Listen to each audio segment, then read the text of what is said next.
The massive space station called Harmony Prime floated in the void between three star systems like a giant metal flower. Its 12 sections stretched out from the central hub, each one designed for a different alien species that made up the Galactic Council. Today, representatives from across the galaxy had gathered for one purpose: to decide what to do about the humans. Captain Jake Morrison stepped off the transport ship and looked around the docking bay with wonder. Even after 5 years as Earth's military liaison, he still felt amazed by the sight of so many different alien species working together. Tall, blue-skinned Andromedans walked beside floating gas clouds that were actually intelligent beings called Vorthak. 6-armed hexapods carried equipment while crystalline zealothi creatures moved like living diamonds through the crowds. Jake adjusted his dress uniform and checked his watch. The hearing would start in 30 minutes, and humanity's future in the galaxy might depend on how well he could defend his species today. He had studied every case file, every incident report, and every complaint that had been filed against human colonies over the past year. Most of them seemed unfair to him, but he knew the aliens saw things differently. Ambassador Lisa Carter was waiting for him at the security checkpoint. She looked tired, and Jake could see the worry lines around her eyes had gotten deeper since the last time they met. Lisa had been fighting this battle in the political arena for months, trying to convince the other species that humans deserved a place in the galactic community. "How bad is it looking?" Jake asked as they walked through the corridors toward the council chamber. Lisa shook her head slowly. "Worse than we hoped.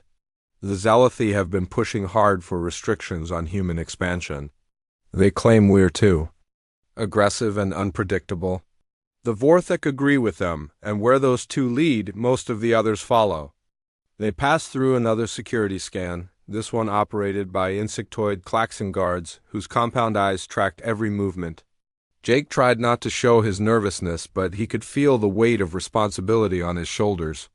Back on Earth, billions of people were going about their daily lives, not knowing that their future in space might be decided in the next few hours. The council chamber was enormous, with 12 curved sections arranged in a circle around a central speaking area. Each section was designed for a different species, with the right atmosphere, gravity, and lighting for their needs. Jake and Lisa took their places at the small human section, which looked plain and simple compared to the elaborate setups around. Chancellor Crickstall of the Zealothi called the session to order. Her crystalline body caught the light and threw rainbow patterns across the walls as she spoke.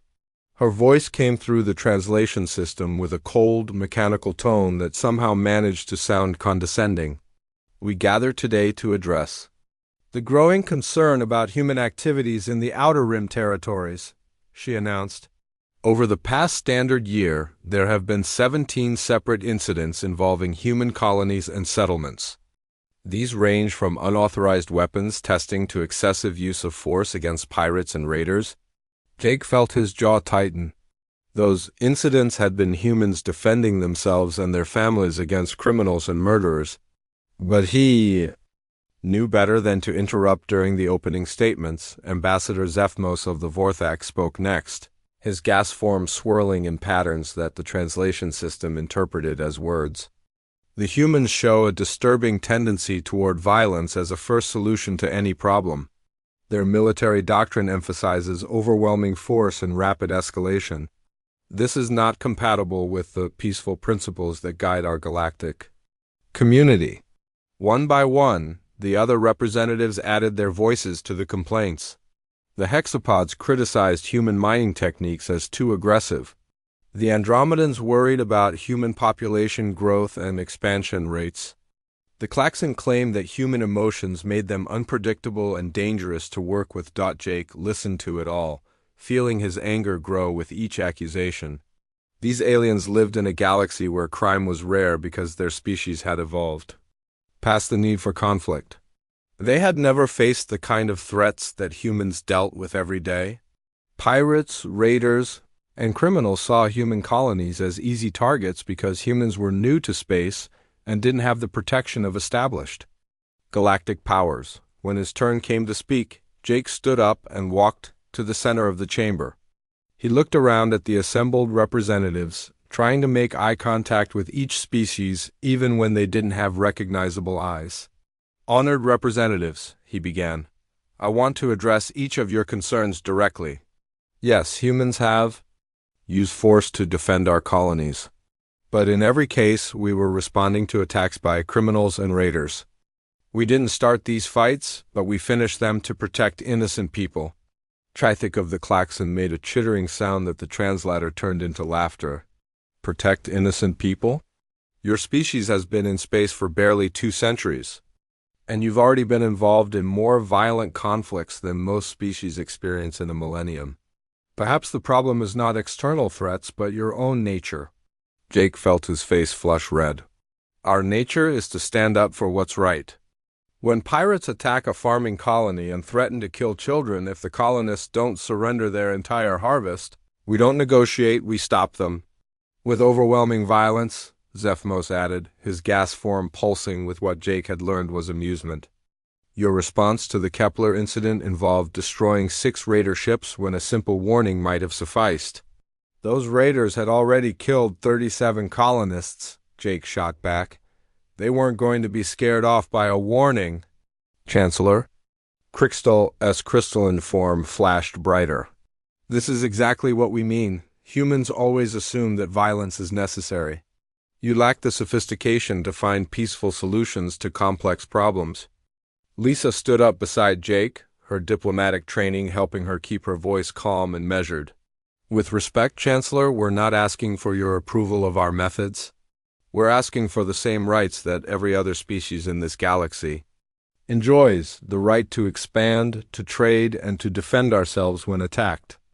The chamber filled with what the translation systems turned into various forms of laughter and dismissive comments. Jake could see that their words weren't having any effect.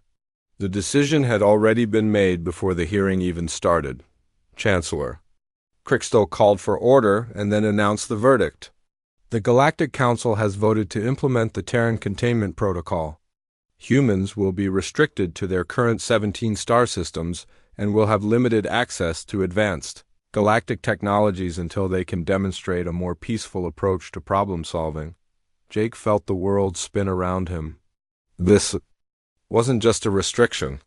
It was a death sentence for human expansion into space. Without access to better technology and new territories, human civilization would stagnate and eventually fall behind the rest of the galaxy. "You have 30 standard days to comply," Crystal continued. "Any human vessels found outside designated areas after that time will be impounded and their crews detained." As the session ended and the representatives began to file out, Jake heard the sound of their alien laughter echoing through the chamber. To them, this was just another minor administrative decision. To humanity, it was the end of their dreams among the stars. The news spread across the galaxy faster than light itself through the quantum communication network. Within hours of the Galactic Council's announcement, every alien news station was broadcasting the story of the human ban. On trading stations, diplomatic outposts, and colony worlds, beings from dozens of species gathered around screens to watch the reports about the restricted humans on Nexus Station, the largest trading hub in the Andromeda sector. The main cantina was packed with aliens celebrating what they saw as overdue justice. The massive space station served as a meeting point for merchants, diplomats, and travelers from across the galaxy. Its central plaza buzzed with excited conversation as news feeds played on every available screen. Dr. Kevin Walsh sat alone at a corner table, nursing a drink that tasted like liquid metal. The human xenobiologist had been working on Nexus Station for 3 years, studying alien plant biology in the research labs. Until yesterday, he had been respected by his colleagues for his work on cross-species agricultural techniques.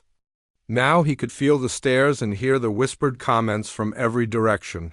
A group of zealothy researchers at the next table were making no effort to keep their voices down. Their crystalline bodies chimed like bells as they laughed about. The primitive apes finally being put in their place. Dr. Vexara, who had worked alongside Kevin for months, was telling the others about how humans always asked too many questions and wanted to rush through experiments without proper planning. Kevin tried to focus on his drink, but the comments kept getting louder and more pointed. A hexapod merchant named Glickstar started telling jokes about humans that drew laughter from the entire cantina. The six-armed trader described humans as barely evolved creatures who thought hitting things with rocks was advanced technology. The worst part came when the cantina's main screen switched to a popular Galactic Network show called Primitive Watch. The host, a floating gas being called Nebulos, spent 30 minutes showing clips of human movies and sports to demonstrate what he called typical human barbarism. Boxing matches were presented as evidence of humanity's violent nature. Action movies were analyzed as examples of human problem-solving methods. Kevin watched in horror as the show displayed footage of human military training exercises, describing them as ritualistic combat preparation by a species that hasn't learned to solve conflicts peacefully. The audience in the cantina laughed and made jokes about every clip. Some aliens started imitating what they thought were human fighting stances, making exaggerated punching motions that sent their friends into fits of laughter. When the show ended, Kevin tried to leave quietly, but Glickstar called out to him, "Hey, human, did you see your people on the show? Maybe you should go back to Earth and learn how to make fire properly." The entire cantina erupted in laughter as Kevin hurried toward the exit. Meanwhile, on the mining world of Kepler 442b, human workers were facing similar treatment from their alien supervisors. The planet's rich mineral deposits had attracted workers from dozens of species, but humans made up nearly 30% of the workforce because they were willing to do dangerous jobs that other species avoided. Pete Collins wiped sweat from his forehead as he operated the plasma drill in Tunnel 7. The big human had been working the mines for 5 years, sending most of his pay back to his family on Earth. He was good at his job and had never caused trouble, but today felt different. His hexapod supervisor, Vexstar, had been giving him and the other human workers the worst assignments all morning. Amy Rodriguez, who operated heavy machinery in the processing plant, had noticed the same thing. The small but tough woman had earned respect from aliens and humans alike for her skill with complex equipment. But today, Vexstar had assigned her to work on the oldest and most dangerous machines in the facility. "They're trying to make us quit," Amy told Pete during their lunch break. "Did you see how Vexstar smiled when he gave us these assignments? That six-armed jerk is enjoying this." Pete nodded grimly. "Half the human crew didn't even show up today. Word is spreading that we're not welcome here anymore.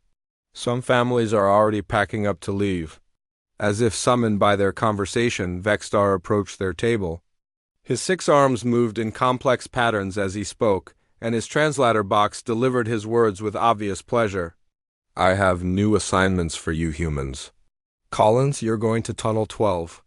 The air recycler is broken, so you'll need to work fast. Rodriguez, the heavy lifter in Sector 9, needs repairs, but the radiation shielding is damaged. Try not to get too much exposure." Both assignments were extremely dangerous, and normally they would have been given to volunteer crews with hazard pay. Pete and Amy looked at each other, knowing they had no choice but to accept or lose their jobs entirely.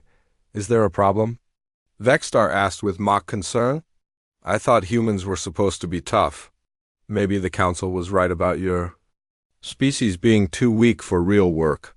On social networks across the galaxy, the mockery of humans became a popular trend. Aliens shared videos and memes making fun of human culture, appearance, and behavior. A Klaxon comedian named Zickthresh became famous overnight for his impression of confused humans trying to understand advanced technology. His routine involved pretending to hit complex machinery with imaginary tools while making grunting sounds. The Galactic Network's entertainment division quickly produced a special documentary called Earth, the Primitive Planet. It showed carefully selected footage of human history, focusing on wars, violence, and what the producers called primitive rituals like sports and celebrations. The documentary portrayed humans as a species that had barely evolved beyond their animal ancestors. Educational programs for alien children began using humans as examples of evolutionary dead ends and species that failed to develop proper civilization. Teachers across the galaxy explained to their students how humans represented what happened when a species relied on violence instead of intelligence to solve problems. Even worse, the few alien friends that humans had made began to distance themselves.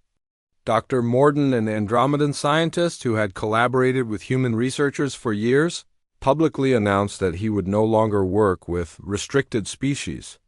Ambassador Quintal of the Centauri, who had often spoken in favor of human inclusion in galactic affairs, suddenly became unavailable for meetings with human diplomats. The only voice that spoke up for humanity came from an unexpected source. Wise Seeker Talon, an elderly Centauri philosopher who was considered outdated by most of his species, published an essay defending human potential. The ancient being wrote about the value of emotional strength and the importance of protecting one's family and community. He argued that humans possessed qualities that other species had lost in their evolution toward perfect logic. But Talon's words were dismissed as the confused rambling of an old fool who didn't understand modern galactic civilization. Young Centauri intellectuals mocked him for defending barbaric apes and suggested that his advanced age had affected his judgment. Back on Nexus Station, Kevin Walsh sat in his small quarters, staring at a message from his university on Earth. They were recalling all their researchers from alien facilities until the situation stabilizes. His 3 years of work studying alien botany would be wasted, and his dreams of advancing human knowledge about galactic agriculture were crumbling outside his window. Kevin could see alien ships coming and going from the station's docking bays. None of them were human vessels anymore. The ban was already taking effect, and humanity was being cut off from the rest of the galaxy one connection at a time. The distress signal came from the edge of known space, where the small agricultural colony of Haven's Rest sat like a lone island in an ocean of stars. Governor Ben Taylor was having breakfast with his wife when the emergency communication system crackled to life in their modest home. The message was short and terrifying. A massive fleet of unknown ships had dropped out of hyperspace and was heading directly toward their peaceful farming world. Ben rushed to the colony's command center, a simple building that served as both government office and communication hub. His assistant, Carol Stevens, was already there trying to get more information from their orbital sensors. The teacher had volunteered to help with communications because the colony was too small to afford a full-time staff for everything. How? Many ships? Ben asked, looking at the sensor readings on the main screen. Carol's face was pale as she counted the contacts. At least 300 vessels, Governor. They're not responding to our standard greeting signals, and their ships don't match any known galactic registry. Ben felt his stomach drop. Haven's Rest was home to 50,000 people, mostly families who had come here to farm the rich soil and live peaceful lives far from the crowded worlds of human space. They had a small security force of 20 officers led by Sheriff Danny Brooks, but they were equipped to handle minor disputes and the occasional wildlife problem. Not a military invasion. The identity of the attackers became clear when the lead ship finally responded to their communications. The face that appeared on the screen belonged to Scarth, a cybernetically enhanced alien whose reputation for cruelty was known throughout the Outer Rim. Half of his face was metal, and his remaining eye glowed with artificial light as he smiled with far too many teeth. "Greetings, little human colony," Scarth said in a voice that sounded like grinding metal. "I am the commander of the Void Reapers, and your world now belongs to us. You have 1 hour to surrender all your resources, all your technology, and all your people to serve as workers in our operations. Refuse and we will take everything anyway after we kill half of you as an example." Ben tried to keep his voice steady as he responded.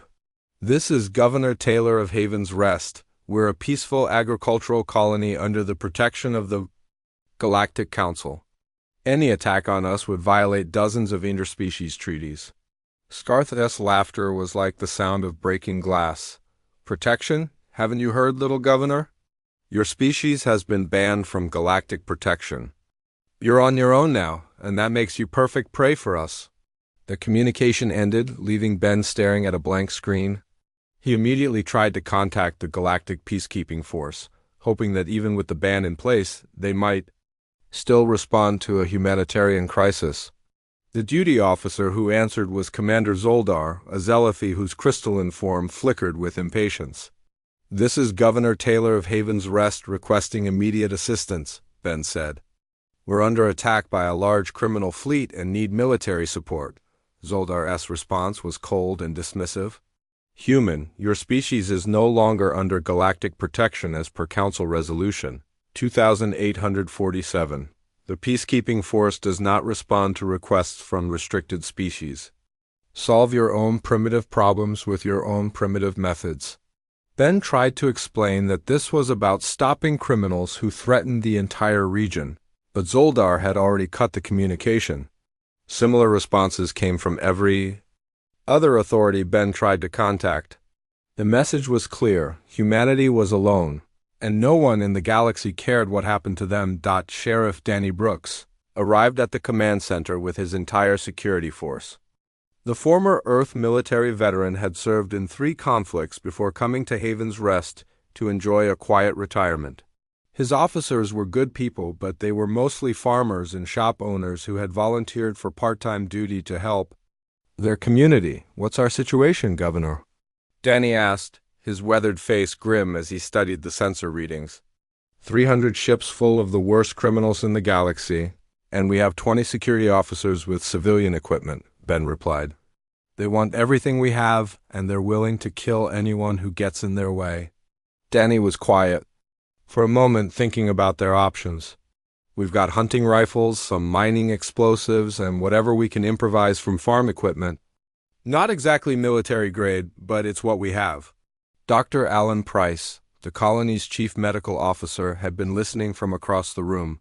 "Governor, maybe we should consider their demands. These people have families, children. Is it worth risking their lives for property that can be replaced?" Ben understood the doctor's concern, but he also knew what groups like the Void Reapers did to populations that surrendered. "Alan, these aren't reasonable people looking for supplies. They're slavers and murderers. If we surrender, they'll take everything anyway and probably kill anyone they consider useless. Our only choice is to fight or die trying." Tony Williams, the colony's chief mechanic, spoke up from where he had been studying technical readouts. "Governor, I've been looking at the farming equipment we have available. With some modifications, we might be able to create defensive positions. The big harvesters have thick armor plating, and the industrial fabricators could make basic weapons if we feed them the right materials." Carol Stevens had been monitoring communications from other human colonies in the region. "Governor, I'm picking up similar attacks on 3 other worlds. The Reapers are hitting every isolated human settlement they can find. They know we can't get help from the galaxy anymore." The reality of their situation was becoming clear. The Void Reapers had specifically targeted human colonies because they knew these communities were now cut off from galactic protection. It was a coordinated campaign to exploit humanity's newly isolated status. Ben made the hardest decision of his life. "We're not surrendering. Carol, send a message to every family in the colony. Tell them to gather essential supplies and move to the underground shelters we built for storm season. Danny, start organizing defensive positions around the main settlement. Tony, see what you can do about turning our equipment into something that might help us fight." Danny nodded and began deploying his small force. "Governor, I won't lie to you. We're facing impossible odds, but we'll make them pay for every inch of our land." As the Void Reaper fleet approached Haven's Rest, Ben made one final transmission to the galaxy. He wasn't asking for military aid anymore, knowing that no help would come. Instead, he sent a simple message requesting that someone, somewhere, record what was about to happen for history. "This is Governor Ben Taylor of Haven's Rest. We are 50,000 human colonists facing an invasion by 300 criminal ships. We have been denied protection by the Galactic Council and abandoned by the civilized galaxy. We will not surrender our homes, our families, or our freedom. If we must die today, we will die as free people defending what we love. We ask only that the galaxy remember that we tried to live in peace, but when that failed, we chose to fight rather than submit to evil. The transmission ended as the first Void Reaper ships entered the planet's atmosphere. In the distance, Ben could see the glow of their engines as they descended toward the farming communities that had been home to thousands of families. The battle for Haven's Rest was about to begin, and the entire galaxy would soon learn what humans were truly capable of when everything they loved was threatened. The first wave of Void Reaper assault ships screamed down from the sky like angry metal birds. Sheriff Danny Brooks watched them approach from his position behind a barricade made from overturned farming equipment. His hunting rifle felt small and useless in his hands as he counted the enemy vessels, but he had faced worse odds during his military days and lived to tell about it. Tony Williams had worked miracles in the 3 hours they had to prepare. The colony's maintenance chief had converted 6 large harvesting machines into makeshift tanks by welding steel plates over their windows and mounting the biggest guns they could find on top. The machines moved slowly, but their thick armor could stop most small weapons fire. Susan Clark, the colony's engineer, had turned the irrigation system into a defensive network. She rerouted the water pipes to create barriers and flooding zones that would slow down enemy ground troops. The clever woman had also rigged the colony's communication array to broadcast, jamming signals that would interfere with enemy targeting systems. The battle began when the first Reaper dropships landed near the main settlement. Armored aliens poured out of the ships, carrying plasma rifles and energy weapons that could cut through metal like paper. They expected to face frightened farmers who would surrender after the first few shots. Instead, they ran into carefully planned defensive positions manned by people fighting for their homes. Danny's first shot took down a Reaper commander who was pointing and shouting orders to his troops. The aliens' fancy armor meant nothing against a hunting rifle bullet aimed by a man who had been shooting since he was 10 years old. The sheriff worked the bolt action and fired again, dropping another enemy soldier before they even realized they were under attack. Young Rick Nelson led a group of teenagers on modified hoverbikes in lightning-fast raids against enemy supply lines. The 18-year-old farmer's son had spent years racing his bike through the colony's fields and knew every hill and valley better than any map. His team would appear from behind cover, fire everything they had at enemy positions, then disappear. Before the raiders could respond, Dr. Alan Price had set up a field hospital in the colony's school building. The medical center was too close to the fighting, so he moved all his equipment to the more protected location. Nurse Helen Gray worked beside him, treating wounded defenders and keeping everyone's spirits up with her calm voice and steady hands. Even when explosions shook the building, she never stopped working. The real surprise came when the Reapers sent in their assault mechs. These were 12-foot-tall walking machines with enough firepower to level buildings. The first mech that entered the main settlement area seemed unstoppable as it blasted through defensive positions and sent colonists running for cover. Construction. Foreman Joe Martinez watched the metal giant destroy the garage where his son, Billy, worked as a mechanic. When he saw his boy trapped under a fallen beam with the mech approaching, something snapped inside the big man's mind. Joe climbed into the cab of his construction crane and drove it straight at the enemy machine. The collision was spectacular. Joe's crane weighed 30 tons and hit the assault mech at full speed, sending both machines crashing into the side of a storage building. The mech's pilot tried to get his weapons aimed at the crane, but Joe was already moving. He used the crane's arm to grab the mech around the waist and lifted it off the ground. What happened next became legend among the colonists. Joe Martinez, a simple construction worker, wrestled a 12-foot war machine using nothing but a construction crane and his own determination to save his son. The mech fired everything it had, but Joe held on even as his crane caught fire around him. Finally, he swung the enemy machine into the colony's power station, causing an explosion that destroyed both the mech and the crane. Billy Martinez survived because his father gave his life to save him. Joe's sacrifice inspired everyone who saw it, proving that ordinary people could do extraordinary things when the people they loved were in danger. Teacher Carol Stevens led a group of civilians in building explosive devices from classroom supplies and fertilizer. The former chemistry teacher knew how to mix household chemicals into powerful bombs. Her improvised explosives destroyed 2 enemy dropships and cleared a path for colonists to reach the underground shelters. As the battle raged. For hours, the colonists used every trick they could think of. Farmers who knew the land created traps and ambush points. Mechanics turned civilian vehicles into weapons. Even children helped by carrying supplies and messages between defensive positions. The tide of battle changed when Susan Clark managed to hack into the enemy communication system using the colony's computer network. She discovered that the Void Reaper command ship was coordinating all the attacks from orbit. If they could disable or destroy that ship, the entire enemy force would lose coordination and probably retreat. Governor Ben Taylor gathered a small team of volunteers for what everyone knew was a suicide mission. They would use the colony's only remaining transport ship to reach the command vessel and try to sabotage it from the inside. The transport was designed for carrying farm equipment, not military operations, but it was all they had. Ben's team included Susan Clark for her technical skills, Danny Brooks because they needed someone with military experience, and Tony Williams because they would need someone who could fix or break anything mechanical. Carol Stevens insisted on coming along to handle communications, and Dr. Price joined them because someone might need medical attention. The flight to the command ship was terrifying. Enemy fighters chased them through space while Susan tried to use their jamming equipment to confuse enemy sensors. Danny manned the transport's single defensive gun, shooting at anything that got too close. Tony kept the engines running even as enemy fire damaged systems throughout the ship. They managed to dock with the command ship by pretending to be a disabled enemy vessel requesting assistance.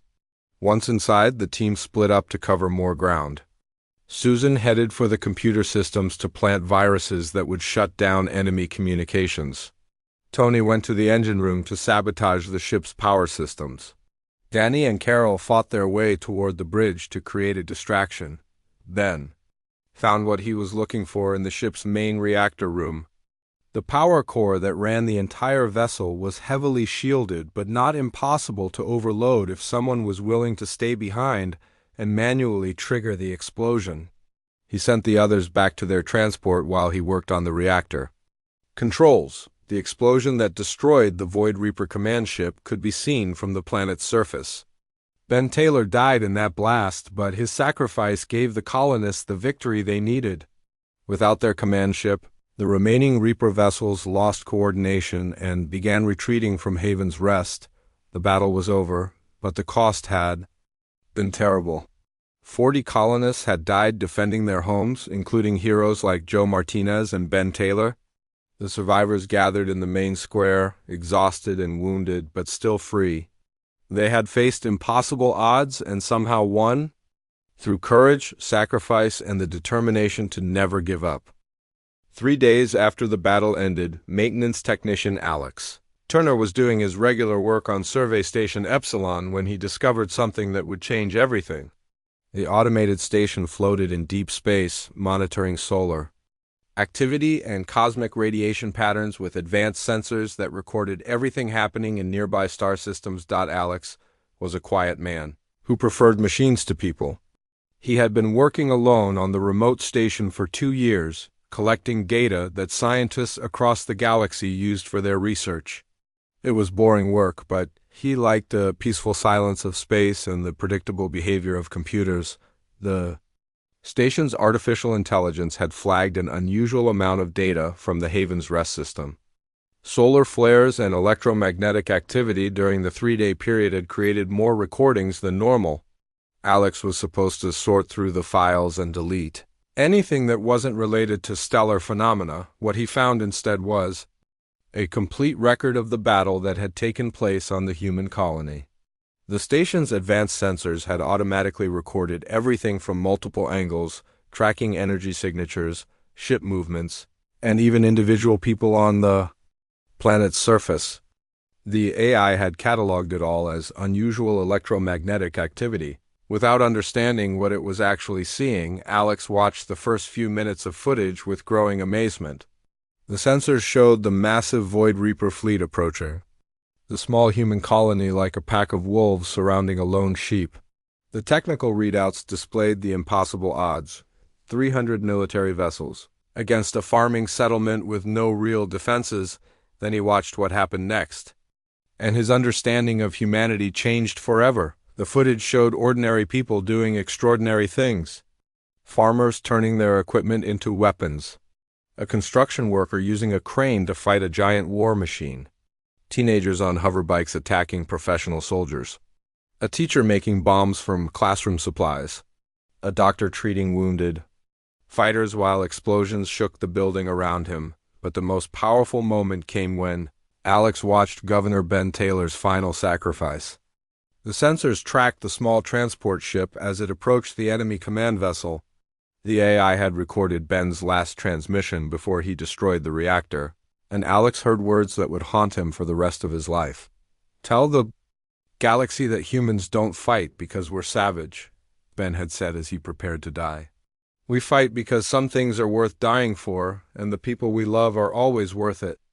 Alex spent the next day reviewing all the footage, studying every detail of the 6-hour battle. The more he watched, the more amazed he became. The tactical analysis systems showed that the humans had achieved something that should have been impossible. They had destroyed or disabled 180 enemy vessels while losing only 40 of their own people. The computer systems calculated that the human victory had a probability of less than 1% based on the relative strengths of the two forces. Military experts across the galaxy had spent years studying battles with better odds that had ended in defeat. Yet these farmers and shop owners had somehow won through pure determination and tactical brilliance. Alex knew he had to share this footage with someone, but he also knew that releasing it through official channels would result in the data being buried and forgotten. The Galactic Council would never want anyone to see evidence that contradicted their decision about humanity. Instead, Alex contacted Quilinara, an avian journalist who worked for the independent news network. The bird-like alien had a reputation for investigating stories that other reporters ignored. She was known for her fairness and her willingness to challenge popular opinions when the evidence supported a different conclusion. Quilinara flew to the survey station in her personal ship and spent 2 days reviewing the footage with Alex. Her feathered crest kept rising in amazement as she watched the battle unfold. Like most aliens, she had believed the common stereotypes about human violence and primitive behavior. The surveillance footage showed her something completely different. "This changes everything," Quilinara said as she copied the files to her secure storage system. "The galaxy needs to see what really happened here." When the footage was released on the Galactic Network, the reaction was immediate and overwhelming. Billions of aliens across hundreds of worlds watched in stunned silence as the true story of Haven's Rest played out on their screens. The advanced sensor systems had captured every detail with perfect clarity, leaving no room for doubt or interpretation. The footage showed 3-year-old Emma Price helping her mother tend to wounded fighters in the makeshift hospital. It showed 70-year-old farmer Walter King manning defensive positions despite his age and arthritis. It showed countless acts of heroism by people who had never trained for war but fought anyway to protect their families and neighbors, most. Importantly, the tactical analysis revealed the sophisticated strategy behind what had appeared to be desperate improvisation. The humans had used their knowledge of the local terrain, their understanding of their own equipment, and their willingness to sacrifice for others to overcome impossible odds through pure tactical brilliance. Military academies across the galaxy began studying the battle as an example of how inferior forces could defeat superior enemies through careful planning and absolute determination. The human defense of Haven's Rest became required reading for officer candidates in a dozen different species military schools. Public opinion shifted dramatically as the footage spread across social networks and news channels. Aliens who had been mocking humans just days before found themselves defending human courage and tactical ability. The popular comedian Zickthresh publicly apologized for his anti-human routines and announced he was retiring from comedy to study human culture. The Galactic Council faced massive protests as species after species demanded the immediate repeal of the Terran Containment Protocol. Chancellor Crixtal and Ambassador Zephmos tried to dismiss the footage as an isolated incident, but their words fell on deaf ears. Even their own species began calling for their resignation. On Nexus Station, Dr. Kevin Walsh found himself surrounded by alien colleagues who wanted to apologize for their previous treatment. The zealothy researcher Vexara brought him a formal written apology and asked if he would consider collaborating on future projects. The cantina, where he had been mocked, now displayed a memorial to the heroes of Haven's Rest. On Kepler 442b, Supervisor Vexstar was removed from his position after his treatment of human workers became public knowledge. Pete Collins and Amy Rodriguez were promoted to management positions and given authority over safety protocols for all species working in the mines. The elderly Centauri philosopher Wise-Seeker Talon was vindicated when his defense of humanity became widely quoted across the galaxy. Young intellectuals who had mocked him now studied his writings about the value of emotional strength and family loyalty. His essay about human potential became one of the most read documents in galactic history within a month of the footage's release. The Galactic Council voted unanimously to not only repeal the human ban, but to offer humanity full membership with a permanent seat on the Security Committee. The vote was accompanied by a formal apology for the previous decision and a recognition that courage, sacrifice, and the willingness to protect others were the highest marks of any advanced civilization. The story ended with the dedication of the Haven's Rest Memorial, where representatives from across the galaxy gathered to honor the 40 humans who had died defending their home. Governor Ben Taylor, Joe Martinez, and the other heroes were remembered not as primitive warriors but as the finest examples of what any species could aspire to become. The memorial's inscription, written in every major galactic language, contained Ben Taylor's final words: "We fight because some things are worth dying for, and the people we love are always worth it." These words became a rallying cry for peace-loving species everywhere who understood that sometimes the only way to preserve peace is to be willing to fight for it.